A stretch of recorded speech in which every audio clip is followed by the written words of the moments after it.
Hey guys, and welcome back to another video. My name is Cleo, and guys, I know it's been such a while since I've done a video. I've been super busy, but all for the right reasons. If some of you watched my last video on the Goodwood, I did mention about working or getting a position as a race mechanic with W Series.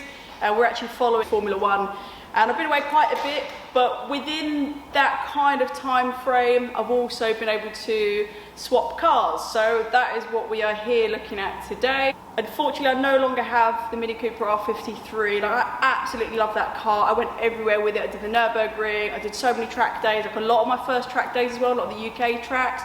Lots of modifications. I learned so much about the car, but it was just time for a change, and I've always really fancied getting something rear-wheel drive. So I had a couple of options that I was looking at. I was looking at BMW E30s and doing a whole sort of total engine swap change on it, or going for an E46 M3. But I'm sure, as you guys know, the prices at the moment, especially in the UK, have just absolutely skyrocketed. It's quite unbelievable how much they are. So budget did kind of come into this as well, but I do still have another car that I've always really wanted. We've gone for something rear-wheel drive. It's mid-engine and it's 3.4 litres. So let's check out the new toy.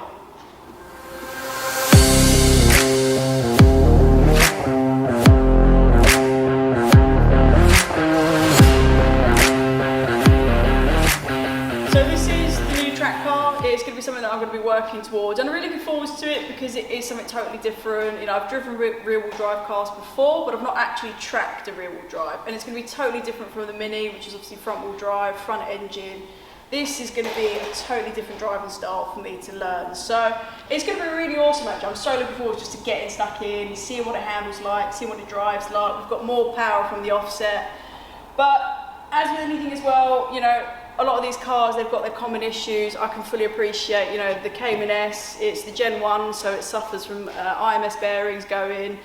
Cylinder 6 goes as well. It's got bore scoring issues, but this seems to be pretty good. It looks like it's been looked after as well in its history. We'll see. It's a bit of fun to play with, and I've got a load of parts from 911 over there. But let's take a little look around the actual car itself. So there's a couple of things that obviously I do want to change to it. I do like the grey. I probably would like black, but we've got grey instead. The alloys on it as well, they're 20-inch alloys, so we're definitely going to be getting those changed. We're going to be putting some 18-inch alloys on it. So I've just got a bit more play around with the tyre sizes then. If I go on 18s, whereas on 20s, they're just too big and they're running slightly stretched. I can't really get the profiles that I want on it. So that's one thing we're definitely going to be changing. Another one of the things as well, of course, being track car orientated, it's going to have a wing on it. The spoiler on it at the moment is, obviously I can manually operate it through the dash over the back there, but it's a little tiny spoiler. So we're going to be putting a bigger spoiler on it, that's for sure as well, and probably a little bit of air on the back. Hopefully go for a larger splitter on the front, just so it looks a little bit more aesthetically pleasing as such, but hopefully with a bit of action to it as well, so it's usable as such. There were two kind of main things. It had to have sports chrono, and it had to have the wingback seats as well, the sports seats. So yeah, a bit of a difference with the sports seats, slightly larger bolsters on them, slightly more wingback across the shoulder, so it's just a bit more supportive. And then of course, yeah, we've got the sports chrono as well, so we've got the timing clock and dial on top of the dash, and you operate that through one of the analog sticks off the back of the steering wheel. Yeah, obviously I'm going to probably update and put an Apple CarPlay or some kind of aftermarket media screen in the middle, because we're in the new age now and it's nice to have Bluetooth, and probably going to be doing quite a few long journeys on this, so it'd be nice to have my own music to listen to. I mean, it's a pretty standard interior. It's got upholstered leather all the way throughout, dash doors, everything you could probably think of. So it's not a bad spec. Probably one or two things I would have liked as well, but you know, I can't have everything, and this car is from 2006, so unfortunately there's not a great deal out there, again, when we're sort of trying to keep sort of within a bit of a budget on this one.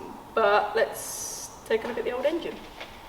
So we've got the heart of the car now, which is the engine literally right behind you, and definitely needs a little bit of TLC in here. Just seems just a general tidy up, give it a bit of a valet so it looks tidier. And one of the things that when I get a car, now this car has got full service history, but regardless of that, I'm still going to service it anyway. I just like to know what's been done to it. I like to know that it's got fresh oil, air filters all done, just give it a proper check over. And one of the things that I found as soon as I got the engine cover off, the first thing I checked was quite simply the air filter. Now, I don't know who on earth has been servicing this car over the last couple of years. I can appreciate it's a K&N air filter. They are a lifetime filter, but they're supposed to be cleaned. And whoever had this before just literally hasn't even bothered because it's absolutely filthy. The poor car can't even breathe. So we've got a couple of parts going in this to get that all sorted out. Other than that, really, you know, not really much else to sort of say about it at the moment. At the minute, it's just going to be a case of doing a service on it, couple of little tweaks on it, get it sorted out, and then I'm going to start getting it on a track day, see how the car handles as it is now, as it is set up, as it is sort of OEM factory. Then I'm going to start modifying it. We're going to get some suspension, we're going to change wheels, tyres, get some splitter, get some aero kit on it, and then see what it drives the next time out. But it's going to be fun. It's going to be a new challenge for me. I'm learning a totally different car, and hopefully something that's a little bit more looked after. So I've got all my servicing part already ordered, and I've got these from Design at 911. So we've got an air oil separator. With that, we've got the sort of one, I've got another tube on order from them. So we've got 2 tubes to go with it. Here, I've just got new spark plugs, and I've got new wheel bolts as well, because the aluminium casing on these actually corrodes and they fall apart, which has happened to that. So I just got myself some new wheel bolts, spark plugs, oil filter of course, and that's going to be going with my Mobile 1 0W40 engine oil. So we're going to give it an oil change, got some sweets, very nice of them, got some sweets in. And we've got a new air filter as well as, that's just the sealing in there.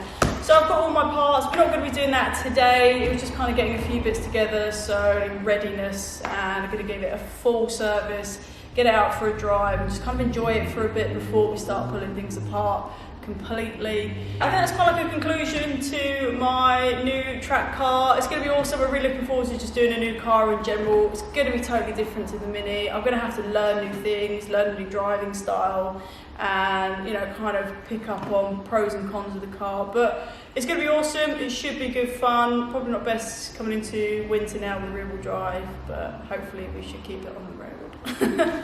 But otherwise, guys, I hope you enjoyed the video. I hope you guys sort of follow it.